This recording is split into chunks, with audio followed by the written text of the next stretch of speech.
Good morning students. स्वागत है आप सभी का हमारे इस एजुकेशनल यूट्यूब चैनल पर। तो स्टूडेंट देखो, अपनी थोड़ी देर पहले जो अपनी क्लास हुई थी उसके अंदर हमने पढ़ा था प्रत्यावर्ती धारा के औसत मान के बारे में। वो धारा है वोल्टा, एक ही बात है, बार बार आपको बता चुका हूं। उनका एक जैसा प्रोसेस है। प्रत्यावर्ती धारा का औसत मान जो हमने ज्ञात किया था वो पहले अर्ध चक्र में किया था। यानी देखो, जैसे मैं एक डायग्राम वापस बना देता हूं, यहां से आपको बिल्कुल समझ में आ जाएगा। इस प्रकार से हम प्रत्यावर्ती धारा मानते हैं। ये जो टोटल एक आवर्तकाल जो होता है उसका समय क्या होता है टी, और ये आधा जो होता है इसका आधा क्या हो जाएगा टी/2। तो देखो, इतने का यानी धनात्मक अर्ध चक्र का हमने अध्ययन कर लिया था। अब जो आधा चक्र बचा है एक चक्र पूरा होने में, ऋणात्मक अर्ध चक्र, ये अपना शेष है। इसके बारे में हम अब पढ़ते हैं। तो दूसरा जो अपना आता है औसत मान के अंदर, वो दूसरा आता है अपना द्वितीय अर्ध चक्र। द्वितीय अर्ध चक्र, और द्वितीय जो अर्ध चक्र है वो अपना नेगेटिव में धारा या वोल्टता का औसत मान, धारा या वोल्टता का औसत मान, ये हम यहां पे ज्ञात करना चाहते हैं। तो देखिए, औसत मान जैसे कि आप पहले वीडियो के अंदर आपने देखा था आई एवरेज, और हम ऋणात्मक चक्कर ले रहा हूं तो मैंने क्या ले लिया, यहां पे माइनस साइन है वो साथ में ले लिया। तो देखिए, माइनस आई एवरेज हम निकालें तो वो की वो प्रोसेस है, ऊपर धारा का क्या देगा कुल मान, लेकिन इस बार कुल मान होगा वो क्या होगा आई इंटू डी टी। पहले हमने जो कुल मान लिया था वो 0 से t/2 तक लिया था। वो जो समयांतराल था वो कहां से कहां तक था, कुल मान हमने यहां से यहां तक लिया था। इस बार आपको लेना है t/2 से t तक, t/2 से t यहां तक आपको लेना है। बटा में कुल समयांतराल देखो t माइनस t/2, वही t/2 ही आना है, t माइनस t/2। इसको हम सोल्व करते हैं। देखो, i की वैल्यू हम पुट कर देते हैं, सभी को मालूम i की वैल्यू, इसको लिख देते हैं पहले। t में से t/2 माइनस होगा तो क्या बचेगा t/2, और t/2 को हम इस प्रकार भी लिख सकते हैं 2/t, ऊपर गुणा में लिखें तो ये हो जाएगी लिमिट है t/2 से t। i की जगह हम क्या पुट कर सकते हैं, I0 sine omega t into dt। ठीक है, यानी इंटीग्रेशन आप इसका कर दोगे तो आपको इसकी एवरेज वैल्यू है वो मिल जाएगी। देखो, I0 है, इस ये कांस्टेंट है, इसकी वैल्यू फिक्स है, तो ये इसको हम इंटीग्रेशन से बाहर निकाल लेते हैं। तो 2I0 अपॉन t, लिमिट क्या हो जाएगी t/2 से t, क्या बचा sine omega T into D. इसका इंटीग्रेशन अभी हमने किया था, जो लास्ट लेक्चर हमने अपलोड किया था उसके अंदर हमने साइन ओमेगा टी का इंटीग्रेशन किया था। बस लिमिट इसके अंदर चेंज है, बाकी कुछ भी चेंज नहीं है। लिमिट चेंज होनी क्यों थी, क्योंकि पहले हम यहां से यहां तक की बात कर रहे हैं, अब हम यहां से यहां तक की बात कर रहे हैं, t/2 से t तक। सिर्फ लिमिट के अंदर आपको थोड़ा सा चेंज मिलेगा। ये जगह minus I average equal to 2I0 upon T. इसका इंटीग्रेशन मैंने किया था, बार बार लिखने की जरूरत नहीं, मैं सीधा लिख देता हूं। क्या मिला था इसका integration, minus cos omega T upon omega, और लिमिट क्या है t/2 से t। देखो, लिमिट किस पे रखी जाती है, जो वेरिएबल होता है। चेंज किस में आता है, वेरिएबल में आता है। ठीक है, यहाँ पे जो परिवर्तन आ रहा है धारा के मान में वो किसके साथ आ रहा है, समय के साथ। तो लिमिट भी किसकी होंगी, आपको समय की ही मिलेंगी। तो समय की जगह ही समय की लिमिट है वो पुट की जाएगी। यानी t की जगह आप पहले t रखोगे, फिर माइनस चिन्ह लगा के t/2 रखोगे। सीमाएं आपको शायद उम्मीद करता हूं रखनी आती होंगी। ओमेगा पे नहीं रखी जाएगी, ओमेगा में बाहर निकाल लेता हूं, या कर देता हूं। देखो, तो क्या जाएगा minus I average equal to, omega भी बाहर आ जाएगा तो क्या जाएगा 2I0 upon omega T, minus limit रखते हैं। देखो, cos omega T, cos omega की जगह क्या पुट कर दें 2π/t। अब मैं एक दो स्टेप है उसको मिस कर रहा हूं, उसको मैं डायरेक्ट जंप के द्वारा अगला स्टेप के अंदर पहुंचा रहा हूं। ओमेगा की मैं वैल्यू यहां पे पुट कर देता हूं। टी की जगह क्या रखोगे, अब स्मॉल टी की जगह अपर लिमिट, उच्च सीमा क्या है टी, फिर चिन्ह किसका आता है माइनस का, ये ऑलरेडी माइनस है तो माइनस माइनस क्या हो जाएगा प्लस कोस ओमेगा। ओमेगा की जगह क्या पुट कर दें 2π/t, और इंटू में क्या है t, और उसकी जगह क्या रख दें t/2। इसको हम सोल्व करते हैं, minus I average equal to क्या जाएगा 2I0 अपॉन ओमेगा। ओमेगा की जगह क्या पुट करें, एक मिनट आपकी कमेंट्स उसके रिप्लाई दे देता हूं। हाँ, वेरी गुड मॉर्निंग सभी को। तो minus I average equal to क्या हो जाएगा 2I0 अपॉन ओमेगा की जगह क्या पुट करें 2π/t इंटू टी। ठीक है, ये हो जाएगा माइनस कोस, देखो टी से टी कटेगा, क्या बचेगा माइनस कोस 2 पाई, फिर प्लस ये क्या बचेगा कोस पाई।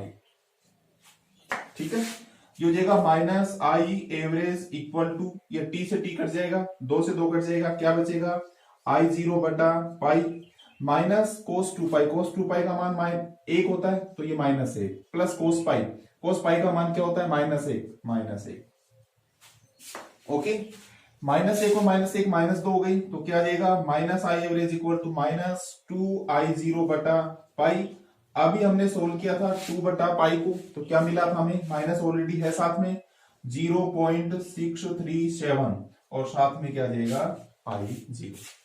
देखो धनात्मक अर्ध चक्र के अंदर हमें जो धारा का औसत मान मिला था वो मिला था प्लस 0.637 i0 या i0। ऋणात्मक अर्ध चक्र या दूसरा चक्र जो मिला उसके अंदर माइनस मिला, माइनस ही मिलना है, ठीक है, माइनस 0.367 i0। इसी प्रकार अगर आप वोल्टेज निकालना चाहो, यहां पे लिख देता हूं एज इट इज, इसी प्रकार V एवरेज वो भी नेगेटिव इक्वल टू क्या आ जाएगा माइनस 0.637 VO या V0, यह आ जाएगा वोल्टा का ऋणात्मक अर्ध चक्र में औसत मान। ठीक है, तो ये देखो हमने पहले धनात्मक अर्ध चक्र में निकाला, अब हमने ऋणात्मक अर्ध चक्र में निकाला। पूरे चक्र में भी आपको पूछ सकते हैं, तो पूरे चक्र में देखो धनात्मक और ऋणात्मक वाला जोड़ दो। एक तरीका तो ये है, चलिए एक बार आप इसका स्क्रीनशॉट ले लीजिए या आप इसको फटाफट है वो उतार लीजिए। 2 मिनट का टाइम आपको मैं दे रहा हूं, उसके बाद हम करेंगे पूर्ण चक्र में या एक संपूर्ण चक्र के अंदर धारा का औसत मान है वो क्या होगा, वो हम उसके बाद में करेंगे। या तो स्क्रीनशॉट ले लीजिए, बाद में अपने आप साफ से उतारते रहना, या फिर आप इसको फटाफट उतार लीजिए, इतना टाइम नहीं लगना चाहिए। चलिए स्क्रीनशॉट लीजिए।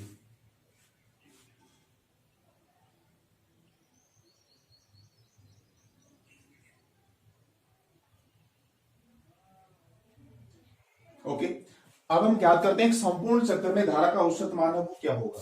एक संपूर्ण चक्र में फटाफट बता देता हूं, हालांकि प्रोसेस सेम की सेम ये की है, किसी प्रकार का कोई चेंज उसमें नहीं आएगा। कॉन्सेप्ट आपको अगर क्लियर है तो चाहे आपको 1/4 चक्कर में पूछे, चाहे आपको हाफ में पूछे, चाहे आपको कंप्लीट राउंड में पूछे, तो देखिए एक संपूर्ण चक्कर की अगर हम बात करते हैं, संपूर्ण चक्कर में धारा या वोल्टता का औसत मान, संपूर्ण चक्कर में धारा या वोल्टता का औसत मान, संपूर्ण चक्कर में अगर हम औसत मान की बात करते हैं तो आपको क्या मिलेगा, देखो आई एवरेज या वी एवरेज। इसकी 2 तरीके मैं आपको बता रहा हूं, एक तो आप क्या करो हाफ चक्कर का निकालो, एक आप क्या करो पूरे चक्कर का निकालो, नहीं सॉरी धनात्मक अर्ध चक्र का निकालो, और एक आप ऋणात्मक अर्ध चक्र का निकालो, और उन दोनों को आप जोड़ो, जोड़ते पूरे चक्कर का आ जाएगा। ठीक है, पूरे चक्कर का जो आपको मान मिलने वाला, देखो धनात्मक अर्ध चक्कर के अंदर हमने पढ़ा था तो प्लस 0.637 और एक हमने पढ़ा था माइनस 0.637, दोनों को जब आप ऐड करते हो तो आपको वैल्यू क्या मिलती है 0, यानी धारा का जो औसत मान है वो हमें क्या मिलता है 0 मिलता है। लेकिन एक दूसरा तरीका जो मैं आपको बता रहा हूं वो ये बता रहा हूं, ठीक है, जो इंटीग्रेशन मेथड है यही आपको याद रखना है, क्योंकि अकेला अगर ये पूछ लेता है तो आप इसको डायरेक्ट कर दो, वरना अगर उस तरीके से करोगे तो पहले धनात्मक का निकालना पड़ेगा, फिर ऋणात्मक का निकालना पड़ेगा, उन दोनों को जोड़ना पड़ेगा, इसलिए डायरेक्ट आप ये मेथड लगा लेना। ठीक है, देखो औसत मान हम निकालते हैं पूर्ण चक्कर का, तो पहले तो धारा का कुल मान देखो क्या हो जाएगा I इंटू डी टी। पूरे चक्कर का आपको चाहिए तो यहां से यहां तक का चाहिए, यहां से यहां तक का टोटल जो समाकलन होगा वो कहां से कहां तक का होगा, समय जो होगा वो क्या होगा एक आवर्तकाल होगा, यानी 0 से t होगा। तो 0 से t हमने यहां पे क्या रख दी लिमिट, बटा में आता है समय अंतराल, समय अंतराल 0 से t तक का क्या आ जाएगा t आ जाएगा, t माइनस 0 क्या बचेगा t ही बचेगा। ठीक है, यह आ जाएगा आई एवरेज इक्वल टू क्या आएगा, देखो t को हम ऐसे लिख सकते हैं 1/t, आई की जगह क्या पुट कर सकते हैं, लिमिट तो 0 से t है, लिमिट तो अब आपको रखने आ गई कहां से कहां तक करना है, आई किसका क्या पुट कर देते हैं, I0 sine omega T into D T. ठीक है, अब वो की वो प्रोसेस आपको स्मार्टिंग करना है। I0 को मैं बाहर निकाल लेता हूं, क्या देगा I0 बटा टी, इसका समाकलन मैं डायरेक्ट कर रहा हूं, साइन ओमेगा टी का क्या जाएगा माइनस कोस ओमेगा टी और बटा क्या जाएगा ओमेगा, सीमाएं हैं 0 से टी तक, लिमिट क्या आ गई 0 टू टी। यह देगा आई एवरेज इक्वल टू I0 बटा ओमेगा टी, ओमेगा को बाहर निकाल लिया। इसका देखो लिमिट रखता हूं मैं डायरेक्ट, तो क्या देगा माइनस कोस ओमेगा किसका क्या पुट कर दें 2 pi by T into T, फिर माइनस, लेकिन ऑलरेडी माइनस है तो क्या हो जाएगा प्लस कोस टी किसका 0 रखोगे तो क्या जाएगा 0। ठीक है, इसको हम सोल्व करते हैं। देखो तो I average equal to V average भी ऐसे ही आ जाएगा, आई एवरेज इक्वल टू क्या जाएगा I0 बटा ओमेगा, ओमेगा किसका क्या पुट कर देते हैं 2 पाई अपॉन टी इंटू में क्या है टी। ये देखो टी से टी क्या हो जाएगा कैंसिल हो जाएगा, माइनस कोस 2 पाई, कोस 2 पाई की वैल्यू 1, माइनस है तो माइनस 1, प्लस कोस 0, कोस 0 की वैल्यू 1, माइनस 1 और प्लस 1 क्या हो जाएगा 0। तो धारा का जो औसत मान है वो हमें क्या मिल गया 0 मिलना ही था। देखो पहले जो धारा का औसत मान हमें मिला था धनात्मक का, यानी प्लस आई एवरेज और माइनस आई एवरेज, यानी दोनों जोड़ेंगे तो एक माइनस का है, ये 0.367 था और ये माइनस 0.637 था, टोटल मिलना क्या आपको 0 ही तो मिलना है। ठीक है, जो मेथड आप लगाना चाहो, लेकिन इसके अंदर आपको दो टॉपिक करने पड़ेंगे, धनात्मक का निकालना पड़ेगा फिर ऋणात्मक का निकालना पड़ेगा, दोनों को जोड़ना पड़ेगा, जोड़ने के बाद वैल्यू आपको क्या मिलनी है 0। तो हम ये कह सकते हैं कि प्रत्यावर्ती धारा के एक संपूर्ण चक्र के अंदर, पूरे चक्र के अंदर 0 से t तक कुल मान क्या रहेगा, औसत मान क्या रहेगा 0।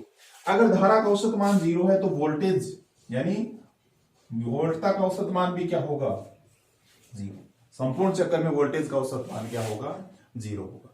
तो विद्यार्थियों ये हमारा जो यूनिट नंबर 5 थी उसके अंदर पहला टॉपिक जो प्रत्यावर्ती धारा की जो बेसिक कॉन्सेप्ट था वो मैंने आपको जो एक लेक्चर मैंने अपलोड किया था उसके अंदर सारे के सारे बेसिक कॉन्सेप्ट आपको क्लियर करवा दिए थे।